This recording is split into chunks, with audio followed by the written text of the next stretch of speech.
Hi guys, this is Payal and I'm gonna share something जो ज़िंदगी में चल रहा है 2-3 दिन से, ॲक्च्युली 2 दिन से, आज दुसरा दिन आहे उस चीज़ का. तर आमच्या वर्गात सध्या चालू आहे ॲप्टिट्यूड कसं सोडवायचं ही जी ट्रेनिंग किंवा सेशन्स चालू आहेत आणि त्या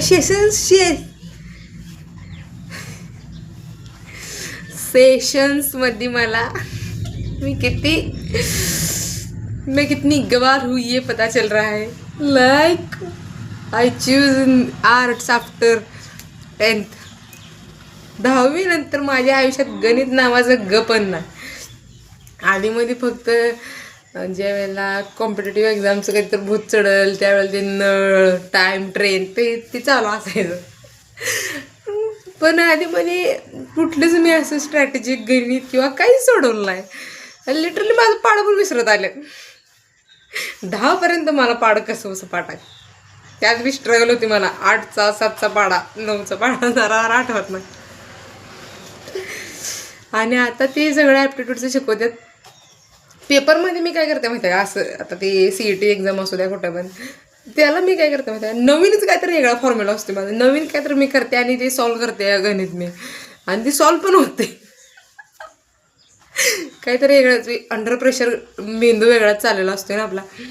बट आता मला वर्गात कळते की हम कितने जाहिल गवार अनपढ है.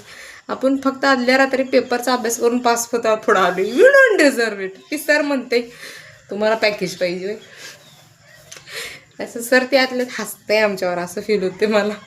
तुम्हाला पॅकेज पाहिजे, तुम्ही गवंडीच्या हाताखाली काम करायच्या मापाचं नाही. तिथं मी मापा टाकावं लागते, तिथं मी तुम्ही चुका करचाल असं फील व्हायला लागले.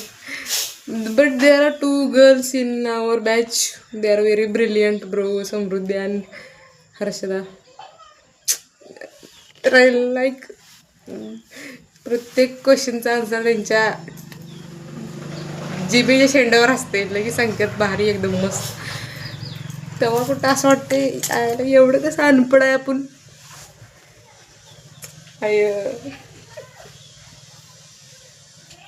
आजी माझी ती दिसते का नाही बघते. दिस इज माय आजी. I grope. काय बाबा थांबा जरा, व्हिडिओ चालला. मला हिनं मोठं केलं आणि हिच्याजवळ सारखं असते मी. जाय बघ करता नुसतं बघत बसते. आणि आम्ही नुसता गणित पोरी सोडवतात, पोरं पण सोडवतात 1-2 ज्यांना येतं त्यांनी सोडवतात. आणि आम्ही नुसता सर असं नंबर्स सगळं फळ्यावर लिहितात, सॉल्व करतात आणि मी ते सॉल्व केलेलं लिहून घेत्या. का तर परत सर म्हणलं की PDF पाठवणार आहे ती क्वेश्चनची, तर मी ती रिलेट करणार की कुठल्या क्वेश्चनचं रिलेट म्हणजे नंबर वाईज लिहून घेते सगळं मी. मग ते क्वेश्चन बघताना मी बघणार की हां तर हे असं सोडवलेलं. एवढंच करते मी वर्गात. 2 दिवस झालं की फळावर जे लिहिलेले नंबर्स आहेत सगळं नोट डाऊन करायचं आणि म्हणायचं हां नंतर सोडवणार. नाही रिलेशन्स परत ती दिशा विषा ती होतंय सॉल्व, पण ती नळ टाकी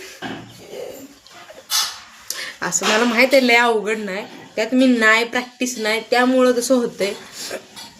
बट तरी पण 2-3 दिवस झालं असला एक्सपिरियन्स यायला लागला आहे अनपड गवारताचा. तेव्हा मला असं वाटायला की घरची आपल्यावर पैसे खर्चायला लागलेत, आपण खरंच वरती आहे का. परत वाटायला लागले की नाही आपली प्रॅक्टिस नाही त्यामुळं. आणि असं आर्ट्समधनं शिक्षण झाले त्यामुळे जरा निमरुक्समध्ये लोक कमी जाते. पण बाकीच्या गोष्टी मी चालतेच की. तीच आता एखादं भाषण लिहायचं असलं काय तर असं म्हणजे कशा स्क्रिप्ट लिहायची असली तर त्यात मी बेटरच आहे की दुसऱ्यांपेक्षा असं पण वाटते. पण परत आणि सर ब्रेक दिला की असं वाटते की हां नाही आपण ह्याच्यात आपली एक्सपर्टीज असू शकत्या. पण सर वर्गात आलं ब्रेक संपला की परत आणि अनपडसारखं वाटतंय मला. क्या करूँ मैं, मेरे को कोई सोल्यूशन बताओ. बाय द वे मी आज बिन विचारता गेलते केस, तरी पण केस चांगली झालेली आता.